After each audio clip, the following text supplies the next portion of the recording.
5, 4, 3, 2, 1.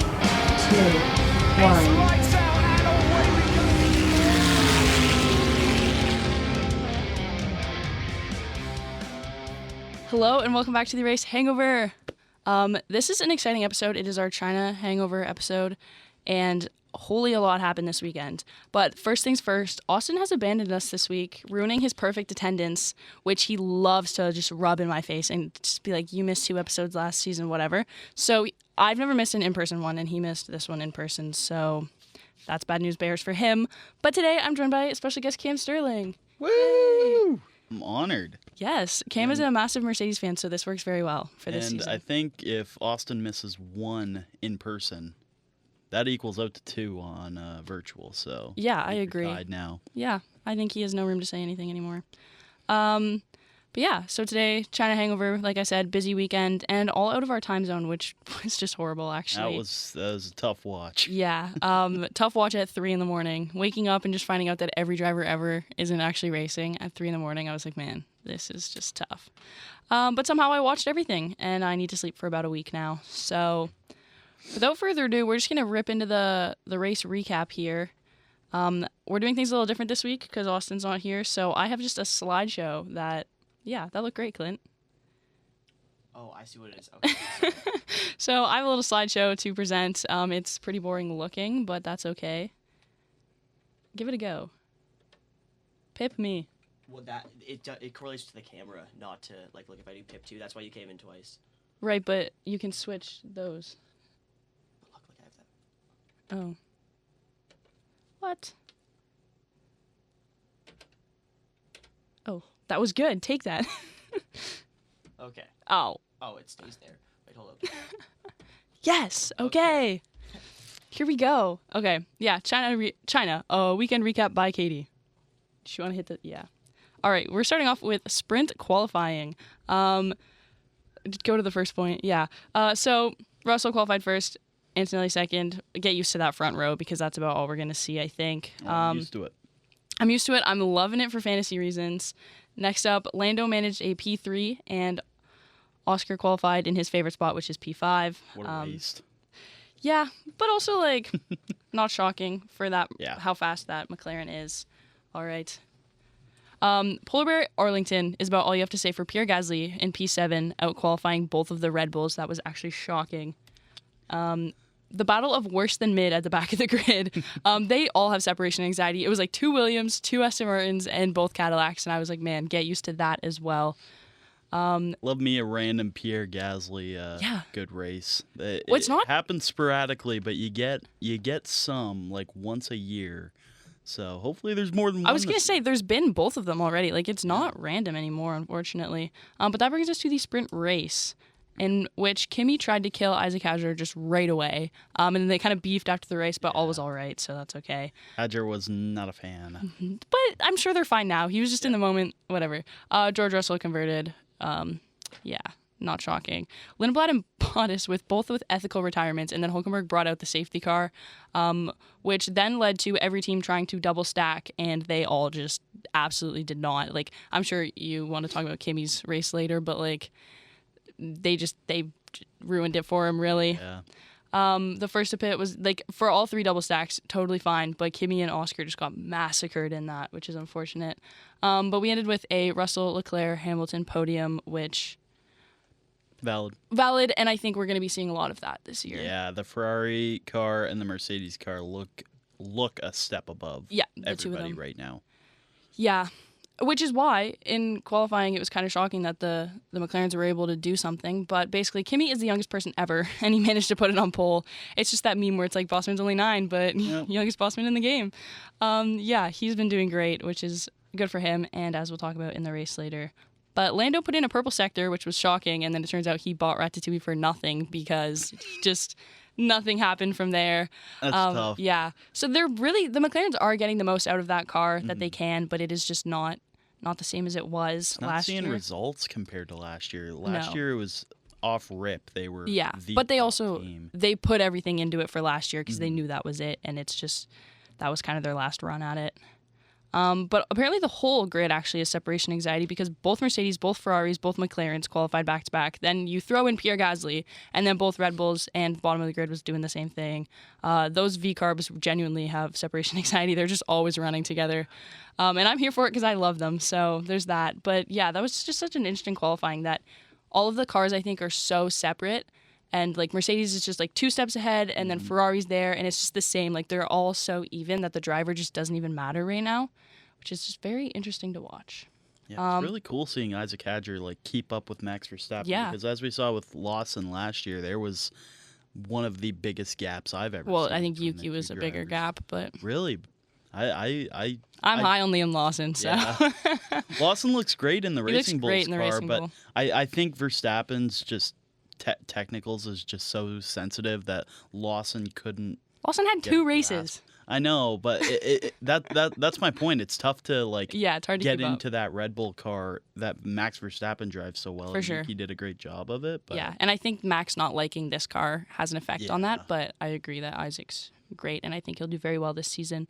But who's doing even better is Oliver Behrman. He is calmly having a great start to the season in races and in qualifying. His qualifying pace is there, and he's also holding his own, he's looked defending. Really consistent. Yeah. It's going to be interesting to see what Ferrari does in the next few years because I think he's coming up quicker than they thought. Yeah. That brings us to the Grand Prix, which has... Okay, I woke up at 2:45, and Lando and Oscar decided they just weren't going to race. Yep. And so I was like, all right, I might just go back to bed. I didn't, though. Somehow I stayed up. But Andreas Stella literally said they own the 3rd row at this moment. But it's up for lease because they're not taking it. They own it, but they are not there.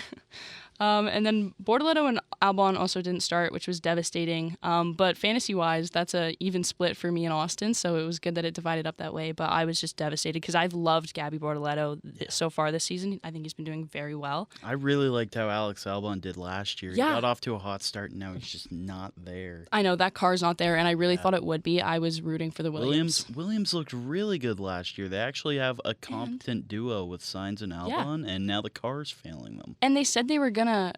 They kind of threw away last year. They said they were focusing on this year, so I had super high hopes for them coming into this year, and just nothing happened. So, okay, and then in the Grand Prix, Kimi immediately loses the Grand Slam because he just let Lewis take the lead for the first lap. I was like, all right, he had such a dominant weekend. Nice guy, Kimi. Nice guy, Kimi. He was just like, you know what, I don't want to be too good on my first win. The horrible starts also continued for Max Verstappen. That car is just slow.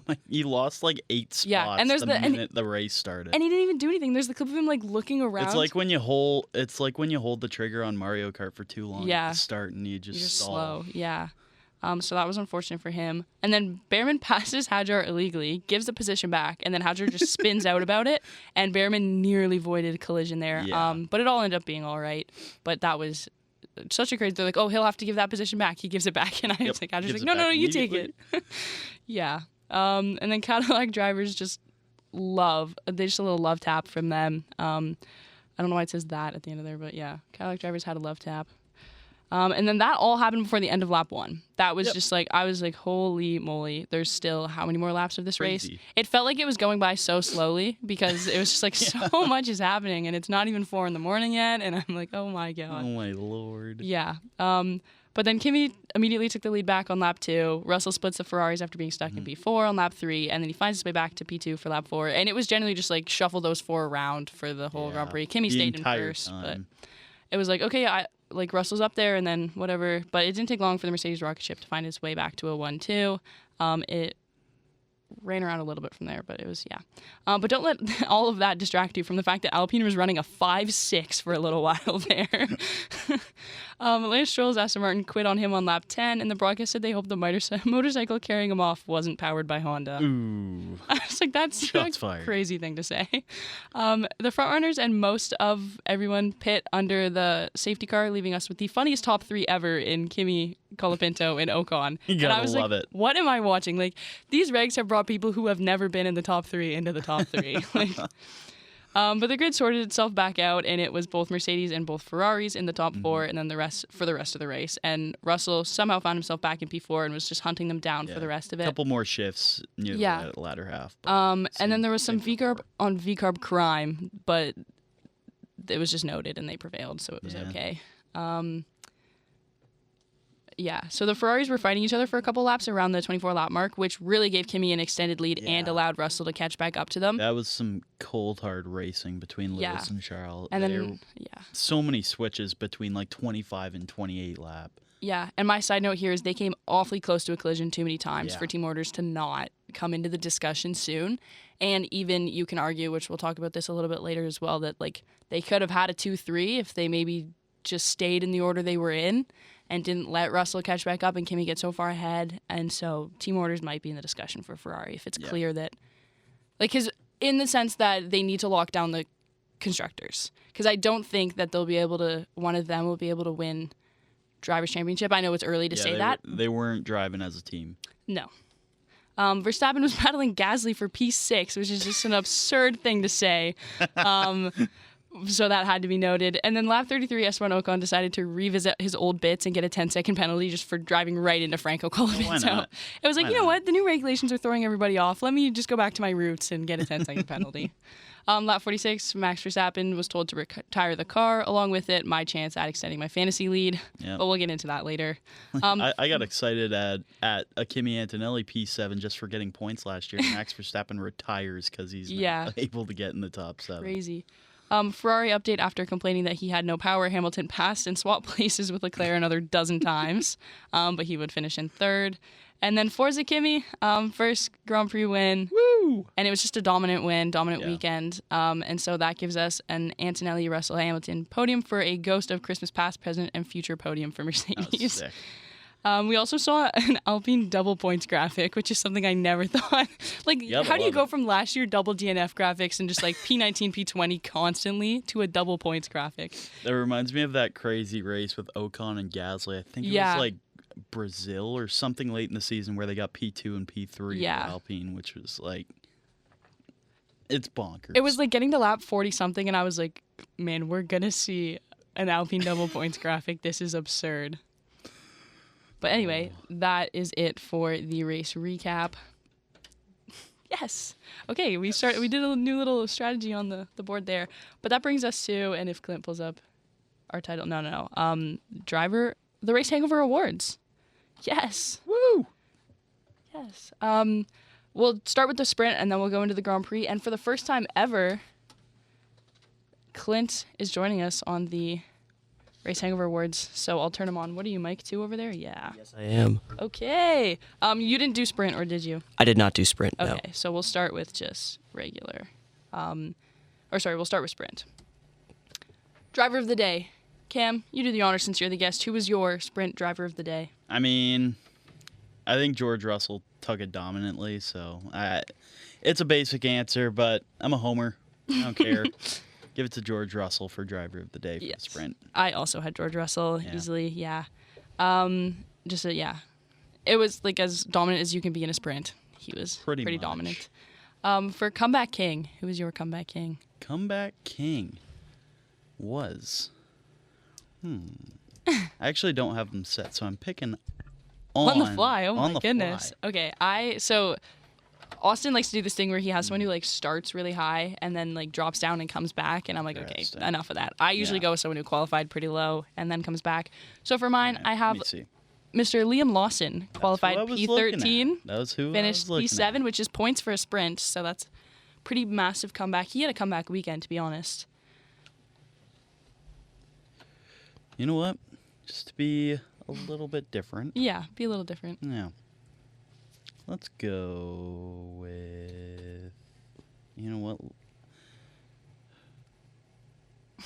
Esteban Ocon. Okay. Where do you finish? Got in the points? Got 10th, I think. Or no, never mind. Not you know what? Ollie Behrman. Sprint, Ollie Behrman got into points. Didn't qualify in points position, so let's do Ollie. Good for him. Okay. This is an Ollie weekend. It is an Ollie weekend. It's always an Ollie weekend. Okay. Who was your best radio? I did not see the radio. I didn't see many, but I have Isaac Hadjar just crashing out over Kimi because he said he had a few quotes where he was like, oh, you give him a rocket ship and suddenly he wants to just like run around. He's like, calm down, basically. Which Isaac has some good radio moments. Like last year, he gets rage baited pretty easily, which is really funny. And so I'm glad those are back, even though he's in a Red Bull. He's on the team with Max Verstappen. He's got it. It'll happen. So yeah, I was a fan of that from him. Who was your invisible man? Someone you just forgot about? Let me see. You know what? Since he's having such a mediocre season, and I expected a lot more, Carlos Sainz qualified in 17th, got what was it, 12th? Yeah. Jesus, he should be doing so much more than what he is this season. I'm gonna go with Carlos Sainz. I have both Williams, and last weekend me and Austin both had Carlos Sainz as well, because it's mainly because we had such high hopes for the Williams, and it's just so mediocre. They looked so consistent. They were working well, and it's just non-existent this season. Yeah, it's so bad, and we thought it was going to be good, which just makes it feel even worse. And no one's covering it. They're never on TV, so it's all right. And that brings us to our break check champ, someone who maybe caused a few collisions, had a few moments. Might be Kimmy. Yeah, I have Kimmy.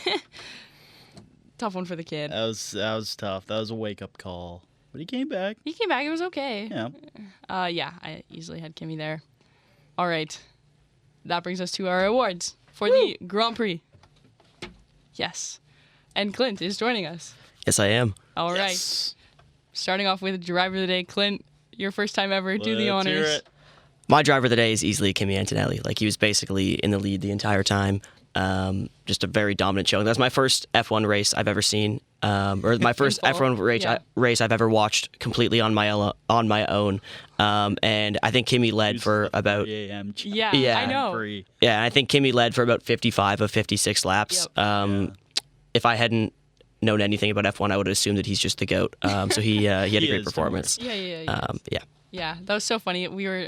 We have a group chat of me, him, and Austin, and he started texting about the Grand Prix. I was like, "Oh my God, Clint, are you watching?" Yeah, I got home. I had gone out that night, and I went home, and I was like, "Oh, it's 2:55. I might as well watch the Grand Prix." And then I didn't think I was going to watch the whole thing, and I ended up staying up and watching it. It was a great time. I thought you went to bed at one point, and then Max Verstappen retired, and I was just like, "Clint, no!" And then you answered. I was like, "Oh my God." Yeah. Okay. Was that your driver of the day as well? It was not. Okay, it wasn't mine either, which is.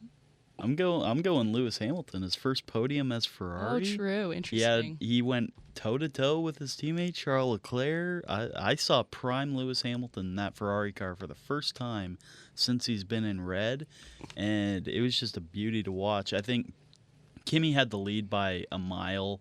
Of course, it's great on Kimi. I love seeing that out of Kimi. Mm-hmm. But when you have a lead, plus 6 seconds for the entire race in a rocket ship, it's solid. But Lewis Hamilton, he went toe-to-toe with George Russell, toe-to-toe with Charles Leclerc throughout over half the race. Several passes, got his first podium. I'm going Lewis. Yeah. It's funny, I was going to put Kimi, and then I remembered that he almost spun out just for no reason on the last, 3 laps, and then his engineer's like, "Okay, Kimi, just, bring it home." But I went with someone who I don't think is ever going to win one ever again for us. And so, give me Franco Colapinto. He had first points in a while. Did he ever score points, or is this first points ever? It might be his first points ever. He might have in that short stint with Williams, but I don't think so. I don't think he did. I think that's his first points ever. And he was obviously he was in second because there were some pit stops, whatever. But he was up in that top 10 consistently, and he was driving well. And if it wasn't for the incident with Ocon, I think he could have scored a few more points. But I'm glad he stayed in the points. And so, give me Franco Colapinto. He was overperforming in that car for sure. So, driver of the day. I was debating between the two Alpines as my pick, because I assumed you guys would go Kimi, and I didn't want to have all 3 of us be Kimi. Yeah. So I was debating those two. So I really respect the Colapinto pick. Yeah, of course. I would never pick Pierre Gasly. So you should have known that. But next up, we have our comeback king, Clint. I'm going to go, you had him as the sprint comeback king, but I'm going to go with Liam Lawson again. I saw him down at 11. Yep. And he finished all the way up near at P7. Yeah. And got a solid amount of points there. So I was pretty impressed by his performance. Yeah. I had him again for this one. Yeah. I have Liam Lawson again, because this time, instead of P13 to P7, he started P14 to P7, which is equally as impressive. So go Liam Lawson. Well, for me, I have a tie. Oh. Yeah, because one went back and forth. Yeah. Plenty of times, and one had a really solid plus from the starting grid to the finish. So first, said it once, I'll say it again. This was an Ollie Behrman weekend. Yep. Went from 10 to 5.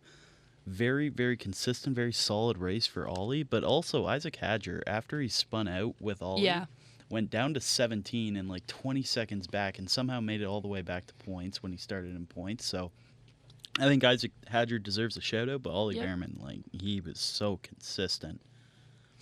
You're carrying the ghost of Austin with the... I was going to say, that's a very Austin pick there. Yeah. Okay, perfect. That brings us to Best Radio. Clint, did you have anything for this one? I think, Katie, you're the only one who had a Best Radio. I was watching, I had a friend over, so I could only watch at one volume, so I didn't hear anything. The one that I did hear was the Kimmy, like just bring this one home after he almost spun out, and I laughed at that. So if I had one, it would be that. Okay, there you go. But I hope I didn't steal yours. That can be yours. Mine is Lewis complaining that he has no power and then immediately overtaking Charles. That's exactly what I have. I have no power. Give me something. Because even on the broadcast, they were like, and Lewis Hamilton, who just complained that he has no power, has now passed his teammate. It's like Ferrari told Charles, lock up, quick. Yeah. Let him by. Let him by. Yeah, that was mine. So that brings us to Invisible Man. Clint. I would have to go with Carlos Sainz. I know you guys were dogging on him earlier. I genuinely think he was only shown once. Might not have been. Like, I saw one time in the entire race on the little side where they show the driver cams. I saw Carlos Sainz once, and I don't think I saw him on the main cam a single time. And he was just in 10, around 10 and 9 the entire time. He got above Colapinto at the end, but he was a pretty... Just like you did, everyone else in the mid-table had something that happened. Like Hadjar had the spin out, like Colapinto got hit by Ocon. The people above him, like Lawson jumped up, but I didn't really notice signs at all there. Yeah. So, I mean, shout out McLaren. I didn't see them once in the race. Okay, well, that doesn't really count. But you can't forget about them. I'm saying a name that I will, in my limited race hangover appearances, I will never say again. Max Verstappen did nothing. True. He did nothing. Nothing of substance. I get it. The car might be not up to par for his liking, and he still has to find his groove in the early stages of the season, but, like, this was unremarkable out of Max Verstappen. Just because he didn't finish, obviously I noticed him, and so I usually, like, if something at all happens, I really don't take them. And so I have Nico Hülkenberg. It was the first race he's finished this season, and I heard nothing about it. And I honestly, on the same thing as Carlos Sainz, I don't think they showed him once. He was the only Audi in the race, and he could have not been in the race. Might as well be kick Sauber. Yeah. Whoa, don't just kick Sauber. Clint's big kick Sauber. I was on the Max thing, like, I honestly had Max as my comeback king before he, like, was told to, like, DNF. Because, like, he started he had an egregious start. Like, he got just no jump on the start, and he battled back up to, I think it was 7. And, like, I think he was getting close to Gasly, and then his car started having trouble. So he was honestly going to be my comeback king until, he was told to retire. Yeah. Unfortunately. Devastating. Which is just the Clint householder curse. As soon as I start cheering for him, his car just gives out on him. Yeah. Okay, last but not least, our brake check champ. Who's up? I'll go back with Max Verstappen because he had the incident earlier. I think there was another bigger incident, but I think with another driver. But I think this one was a more clear, like, braking penalty, like he underbraked. Yeah. And he got a penalty for it, I believe. So that was my brake check champion. Mine's got to be his teammate Isaac Hadger. Really? After getting bumped by Antonelli and then getting passed by Ollie Behrman unfairly. Yeah. Getting his spot back and then spinning out, causing Ollie Behrman to go off the track. Wasn't a fan of that. It was causing chaos, more chaos than in the first lap than it already had. And he battled back, but I think it caused some chaos early. Okay, how do you guys not have Esteban Ocon? Yeah. He just drove into him. I'm just so used to it. I know, but, like, that's egregious. Like, he just drove right into him. And he immediately was like, yep, that was my fault. My bad. Because they were kind of like, oh, like, maybe he didn't see him. Maybe that was, like, on Franco Colapinto. And then immediately the Ocon radio is just like, yep, I did not mean to do that. My bad. You see he posted on Instagram after, too, and was like, yeah, that one's on me. Like, first off, sorry, Franco. Like, my bad.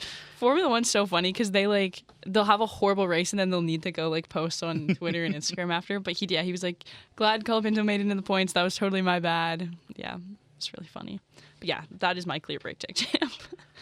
And that wraps up our first awards with Clint, our first awards with Cam, and our first awards without Austin. Thank God his input's not just tainting everything we're doing.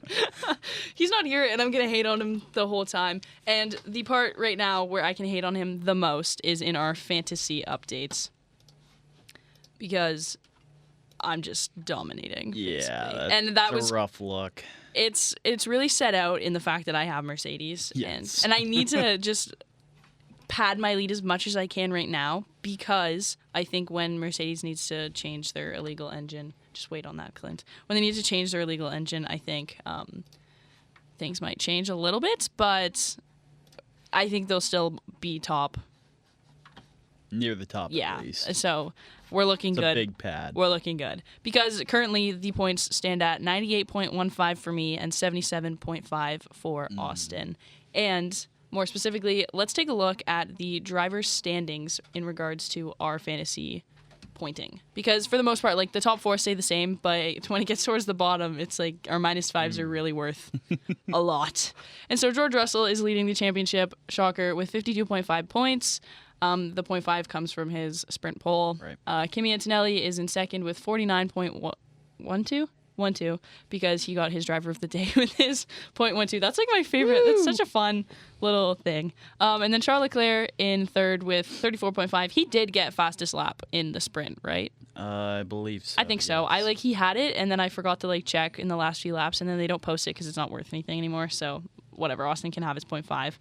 And then Lewis Hamilton with 33 points, Oliver Behrman with 17, and that is the standings of the actual Drivers' Championship as well, because none of them have any DNFs messing with their pointing here. But then we have Lando Norris in sixth with 10 points. Should be 15 if you're looking at actual points, but he gets -5 for his DNS, so that's unfortunate. Austin made the -5, and that is just so many points. Like, especially with all of these not starting because the new regs and the new cars. Like, this is absurd, but it's okay because it's pretty even between the two of us. And then we have Pierre Gasly in 7th. And my funny thing to note here is that I so could have had Pierre Gasly in fantasy. It was right there for me to take, and I just don't like Pierre Gasly. It's a running bit that I just hate him. And so instead of squashing the beef and picking him, I was like, nope, I can't do it. Nope. I can't do it. And so you know who I took instead? Fernando Alonso, who's currently sitting in last. So if you just think about the lead that I have right now and replace that with I could have Pierre Gasly instead of Fernando Alonso, and in that case, I would have both Alpines and he would have had both Aston Martins, which is just horrible for him, and the Alpines are overperforming. I could be running away with this, but for the love of the game, I kept it close. And for the love of the game, and I took the Unk, and I couldn't take Pierre Gasly. So anyway, that brings us to Liam Lawson in 8th, yes, with 8 points. Max Verstappen in 9th with 4.03, because he won his little driver of the day. Carlos Sainz in 10th with 2. Clint's peeking on screen. And then Arvid Lindblad with 1.5 in 11th. If he didn't have that sprint DNF, we'd be better off. Franco Colapinto with his 1 point in 12th, bringing up points for me. Esteban Ocon, Checo Perez tied for 13th with 0. Isaac Hadjar with -1. Gabby Bortoletto with -3. And if he didn't have that DNF, he'd be doing so much better, but that's okay. Alex Albon and Lance Stroll are tied for 17th with -5 each. Oscar Piastri with a whopping -7. Oh, man. Gosh. Thank God he scored those sprint points, because it would be looking dire for him had he not. The fact that we're this far in and he hasn't started a Grand Prix, man. That's unreal. Yeah, Nico Hülkenberg and Valtteri Bottas tied with -7.5. And Fernando Alonso bringing up the rear with -10. You can see the different color blues there are, I'm the light blue, Austin's the dark blue, so it's pretty even, but I've got the 2 clear front runners, so that's good for me. Yeah. Yeah, I really, really wanted to stress the concept that I could have had Pierre Gasly and just didn't because it would be looking so crazy right now. Stuck to your guns, though. Pierre Gasly does not belong on your team. No, he doesn't. I didn't want him anyway. Nope. But yeah, the -5 is actually absurd. That was all Austin. I came up with all the other rules. But I think it's really fun. It's good. We were saying this year to do it because in years past, well, last year, we were very just honed in on the Lando championship. And this year with McLaren just not racing, it's pretty good to have something else to cheer for and cheer against. So we've been doing that a lot in our fantasy. But the amount of DNFs is just absurd. I have a spreadsheet to keep track of all of it, and it is like the most beautifully made spreadsheet ever. But it's just so much red right now with all the DNFs. So many DNFs. Yeah, which is just a whole topic of its own. But moving on to Third of the field didn't finish. Yeah, it was like free. Well, and the whole thing is like, okay, let's have 22 drivers on the grid this year. We have yet to see 22 drivers on the grid. Like, what are we doing? They were just making room for all the DNFs. Yeah, they were like, okay, well, good thing we have 22 drivers because only 15 of them are going to finish. But moving on to just kind of some other assorted topics. That's kind of all we had from the China-specific stuff. Starting off with the Bahrain and Jeddah update. Races are canceled. Please give us ideas of what to do in April because there will be no previews, no hangovers, apparently. Yep. Really unfortunate. Obviously, what's going on is unfortunate. Yeah. I think it's unfortunate that not that they didn't plan for this because there's no way of knowing, but the fact that they don't have any way of subbing in another race. Because there was talk for a while of, let's just bring Imola back and do that, and they're not going to be ready in time, so we can't do it. But the fact that they can't recoup anything. Are there any other venues? Exactly. Could they hold it in somewhere that already had a Grand Prix this year? Yeah, like let's just do China again. Yeah.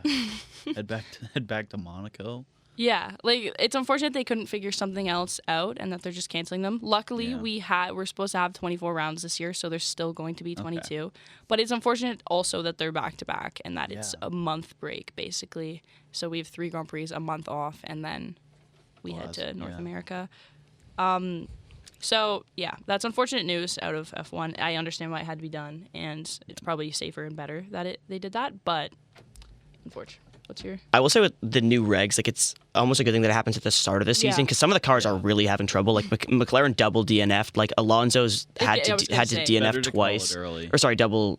They didn't complete a race. Neither of them did.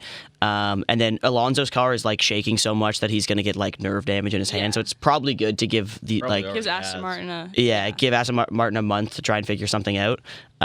So like at least it's at the start of the year and not the end of the year, and they kind of know to plan ahead. Well, also, me and Austin were saying, like, imagine you were at the final 4 races of the season, and it's between whoever for the championship, and all of a sudden it's down to the final 2 races. And, like, it's good that it didn't happen when things were a little bit closer and more down to the wire. But also, I agree, Aston Martin gives them some time to figure it out, because did you guys see the video of Fernando Alonso on the straight taking his hands off the wheel and like shaking them out? Because I was like, that cannot be. Hands are going like numb. He was on the straights. He would have to take his hands off the wheel so that he could not get nerve damage, basically, and that he could feel them again. Like that's just how did they build the worst car ever? Like I know I'm a new F1 fan, but like how is that possible? Like how could you possibly mess it up that bad that like it's like undrivable? Bad. Like and it's Newey. Like he's supposed to be known for making really good cars. He has a book called How to Make an F1 Car, and it's like, or How to Build a Car, whatever. And it's just like actually how to build a torture chamber. How to give your driver nerve damage. Yeah. But moving on from that announcement, we have one other fun announcement. The Oscars were last night, and the F1 movie won Best Sound, and Sir Lewis Hamilton was mentioned at the Oscars stage, which is actually really cool. Because he was, like, thanking everyone, the guy who did the sound, and then he was like, and thank you, Lewis Hamilton. And I was like, oh my god, I know him. It was just cool. And they were up for 4 Oscars. They were up for Best Picture, which is very impressive for them. And they managed to win Best Sound, which makes sense. Like, the sound in the movie was very good. Sound design in F1 was phenomenal. That doesn't include their soundtrack either, which was also phenomenal with Hans Zimmer and Tate McRae. Mm-hmm. They had a good soundtrack. And Don Toliver has a good song in there too with SZA. Good soundtrack. But yes, they won Best Sound, which makes a lot of sense for the amount of cars rooming around. Yeah, it's tough with like blockbusters like that. The performances don't really get Brad as much Pitt glamour, but like the sound design, set design always get good shouts at the Oscars. They probably could have been up for... Won. Were they up for best casting? I forget what the other two they were up for was. But like something like that, like they could have maybe won. Yeah. But obviously, best casting was. Oh, who did that go to? It went to a very good.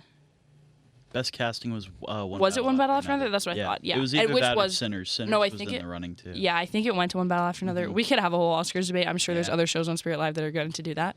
I was glad One Battle After Another won Best Picture. That was such a good movie. Me too. But yeah, F1 movie won an Oscar. That's really cool. So now they have 2 Oscars. They have Oscar Piastri and an Oscar. I texted Austin and I was like, oh my God, F1 movie just won an Oscar. He goes, they already have an Oscar. I was like, I'm pretty sure this is the first one they won. And he was like, no, Oscar Piastri. I was like, oh, that wasn't funny. That's a classic Austin Terry joke. Yeah, just the fact that it's not funny. Yes. Okay, and before we wrap up here, I have a few questions for you, Cam. First off, should Ferrari enact team orders? We talked about this a little bit earlier. They could have had a double podium maybe if they didn't spend so much time battling each other for second. And so, Clint's taking pictures of... Well, Austin texted me that he couldn't hear anything on Twitch. Anything? It said Twitch is dead silent, but our mics are on. I can hear them through my headphones right now. When I went to take the... Oh, are you still muted on Twitch? I don't think so. Or on OBS? I think you are. Oh.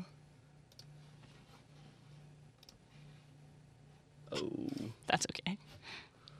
That means our recording will be... That's fine, though. Spirit Live can hear us. And that's all that matters. Anyway. Now he can hear us. Yes, the Ferrari could have had a double podium, but they let them race, which this early in the season, that's similar to what McLaren did last year. You're testing out who's the better driver, and I get it. But I definitely think it's in order to have like a team order, because I'd love to see Lewis Hamilton competing like this, but I can't see him keeping it up, and I think you're better off like giving Leclerc the best car you've had in years and giving him full ability to chase that championship finally, because last year was pretty underwhelming for Leclerc. Mm-hmm. So I definitely think it's in order to get that sorted out.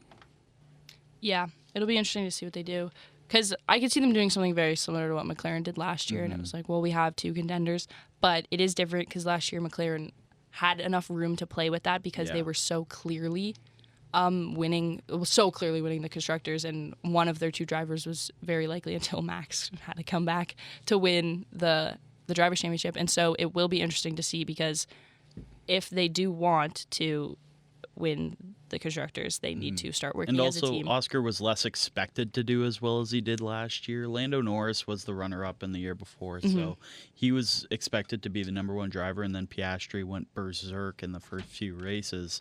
So that equaled it out and gave them both the ability to go for it. Yeah. But Ferrari's just not there as far as having 2 of the best drivers on the grid. Their car is up to par, but I don't think Hamilton and Leclerc can keep up with Norris and Verstappen and Piastri once they get a hold of their cars and get a groove. Yeah, I think if Ferrari wants to win the constructors, they need to sacrifice the drivers. Yeah. Like, I think they need to just be consistent, because as long as that Mercedes is a rocket ship, they're not getting a win, I don't think, unless, like, obviously things happen, but I think they need to start working as a team there. And then next, are you a fan of the new regulations, just in general? Yes, for Mercedes, I know, but... Yeah. I'm a pretty big fan of them right now. It'll probably get adjusted by the end of the season, but I think it looks good. I haven't done a full-blown research on all of the new regulations, but as far as the first 2 races go, aside from obviously... some of the top racers underperforming right now, I think it's set up the season to be fairly equal along all sides. Once again, Verstappen and Piastri and Norris get momentum later on in the season, it appears to be pretty even on all sides. Yeah, it's interesting because the cars themselves are obviously slower, like lap times compared to... I saw something that was like Ocon's qualifying lap in Australia last year would have put him on pole this year. So the cars themselves are slower, but the racing looks the same. Like, you can't tell speed when you're watching a race. It's just the intervals. Like, it doesn't matter how fast they're actually going. No one's setting a new lap record or track record this year, but whatever. But when it comes to the racing, especially with the overtake and the boost, like the batteries, it's very different racing. And they keep saying it's kind of like high-speed chess. Like, you kind of really have to think about when you want to use your battery, when you want to charge it, what you want to do. And we've seen mainly the Ferraris trying to figure that out with each other and kind of overtaking each other with and without battery. But that part of the racing is very interesting. And are you a fan of that bit? Yeah, I am. Because, like, you're also seeing teams like Haas. Ollie's been in points the last two races. Saw Gasly in points Alpine's, the last two races. Gabby got in points in Australia. There's some teams that weren't even discussed to be in the points race, like at all through the first half of the season last year. And now you're actually seeing the Haas car, the Audi car, the Alpine car compete and actually vie for points. So yeah, as I said, it's more even on the grid as of right now. I'm interested to see what goes down with Mercedes and what is gonna get taken off of that car, because there will be something. Yeah. But so far I like the look of it. Well, and obviously Mercedes will have to fix their car, but that means McLaren and Alpine and all of their providers, or if they have Mercedes engines, will also have to. So that will be interesting as well, because a lot to come. Alpine's been good, but is it just because they have that Mercedes rocket ship in them? Yeah. Yeah. Also, I saw somewhere that Mercedes said that they have another level that they could be using in their engine right now that they're not. That would be sick. That is absurd. I'm like, you might as well go all out. Like, if you can't have it all season, start winning by 40 seconds. What Kimi Antonelli's going to do. I was going to say, maybe don't give it to Kimi, because he's not really used to it. It'll look like his driving and on the real roads, maybe. But yeah, it's very interesting. And Austin's been saying it too every time we watch F1. He's like, he just keeps being like, I don't know how Kimi, like, they gave him a rocket ship too soon. Like, he doesn't know what to do with that car. And I mean, we saw it a little bit when he almost spun out for absolutely no reason on the last lap of that race. But so far, he's been handling it. Yeah, when he swerved to go drive by the fans right before the finish line. Oh my God, when he was did not look good. He did. Obviously, he did it on purpose. He did. He was trying to. He swerved. He went farther than I thought fast. he was gonna. Yeah, that was with his, like, he wanted to say hi to his pit crew. I was like, stay away from the barriers, please. But it all worked out. Oh, I also wanted to talk about, did you see Toto's radio message at the end of the race? Oh my God, did you see this, Clint? Was that real? Like, I saw one online that, like he was basically just dissing him? Yeah. They said he wasn't ready. That was actually real? Yeah. Oh, I thought that was fake. No. That's almost as bad as Is This the World Champion Hotline? Just kidding. Nothing's ever going to be as bad as that. Gotta love Toto. Yeah, no, I actually quite do. He's so funny. He talks like the Terminator, and it actually, like, he scares me when he's on. Imagine in your ears after you just win, the Terminator's just like, they said you weren't ready. They said you weren't ready. Like, oh my God. Yeah. The World Championship Hotline thing is actually never going to get out of my head.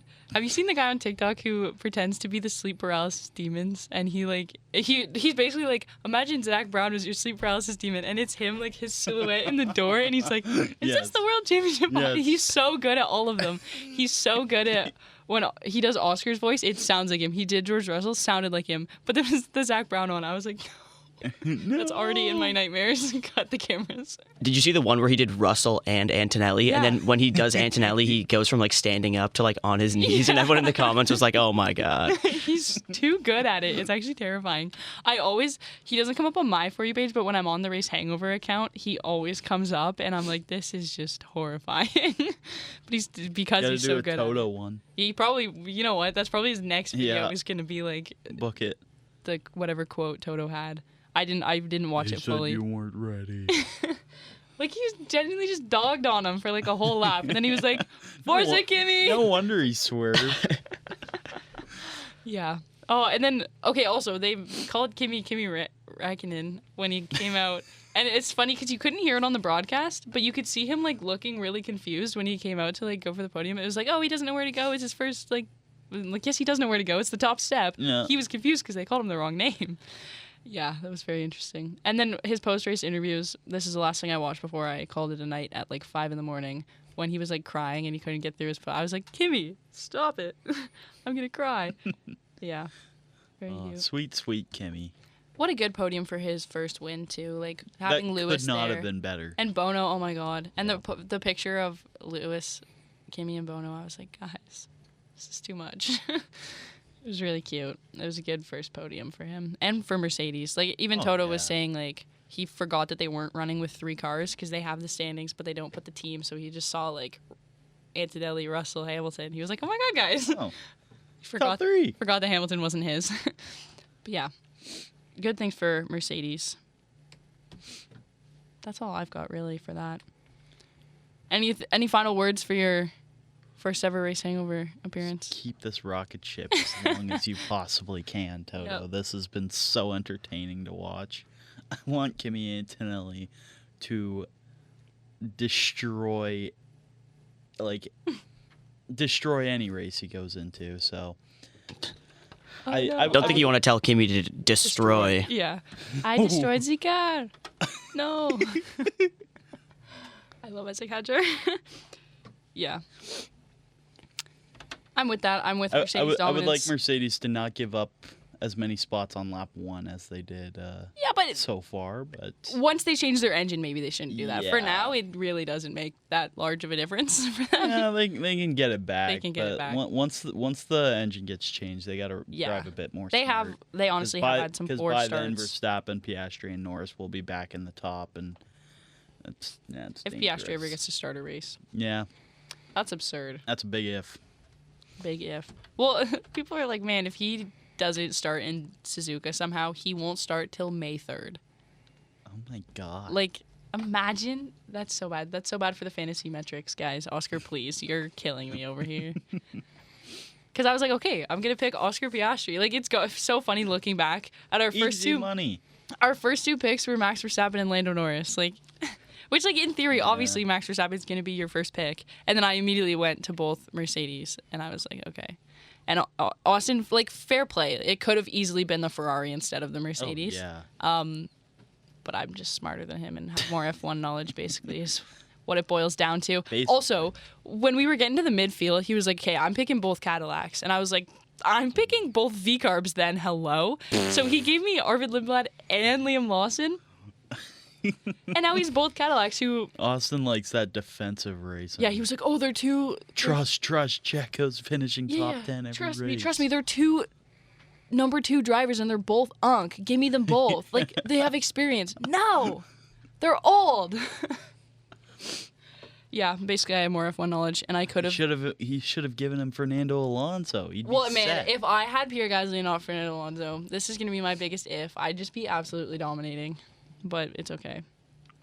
Because you would take away my minus 10, so I'd already be at 108, and then you'd give me Plus 8 more Gasly. points. Oh my god. And I'd be 9. at, like, it's 9? Yeah. I'd be at, like, 120, basically, and he'd be at... Like 50. Well, it'd be worse than he'd be at 50, because he'd have his minus 10 from his 70. From Fernando, and then minus 9 from not having Gasly. Oh, I could have been running away with this, but I wanted to by give... 80 points. Oh my gosh, this is actually going to haunt me. I wanted to give the kid a chance, though, so it's okay. Because, like, in theory, Austin's supposed to have more... Did he take Cadillac before all that happened? Yes. Those were our last 4 picks were both Aston Martins and both Alpines, because we thought the Alpines were going to be horrible. Yeah. And so it was all 4 of them left, and it was my pick. And I was like, I can't pick Pierre Gasly. No. I just hate him. And so I was like, I can't pick Franco Colapinto. He's probably not going to score a point.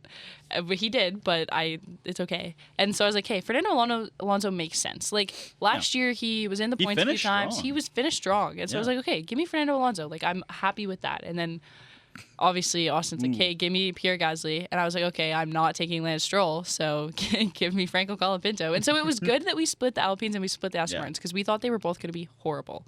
And turns out I could have had both Alpines and he could have had both Aston Martins, who are just not even trying to be competitive this year. Nope. Not one bit. And so, sure, looking back, maybe I should have taken Pierre Gasly. He was the clear pick at that point. But you have to understand that I don't like him. And so I'm not picking him. And that's all it really boils down to, is that I didn't want him. So yeah. That's that. Hopefully we can recover the audio from this episode. Yeah. No, we can, I think. They record it for Spirit Live, so. we're maybe good on that front. Thank you, Spirit Live. Thank you, Spirit Live. Yeah, that's all we have for today's episode of the Race Hangover. China was an entertaining weekend, and I'm looking forward to the next race, even though it's not till Suzuka, and then after that, not forever. So if only it wasn't at 3 a.m. It's at 2 a.m. The next one. China. Yes. China was bad. Japan's a little bit better. 2 a.m.'s a bit better. I also quite like Suzuka, and last year it was a boring race, unfortunately. But this year, I think the Suzuka track. I think with the new regulations this year is going to be way more interesting. Yeah. So looking forward to that. Hopefully people start. Hopefully a couple of them at least. Yeah. Looking forward to next week on the Race Hangover. We will have your Suzuka pregame episode, and so join us for that. Austin, unfortunately, will be back. Whatever. But thank you, Cam, for filling in the meantime, spreading a little bit of Mercedes propaganda with me, and dogging on Austin because I have the better fantasy team, basically. Follow us everywhere at The Race Hangover on socials, and subscribe here on YouTube and Twitch, and we will see you in the next episode. Bye-bye.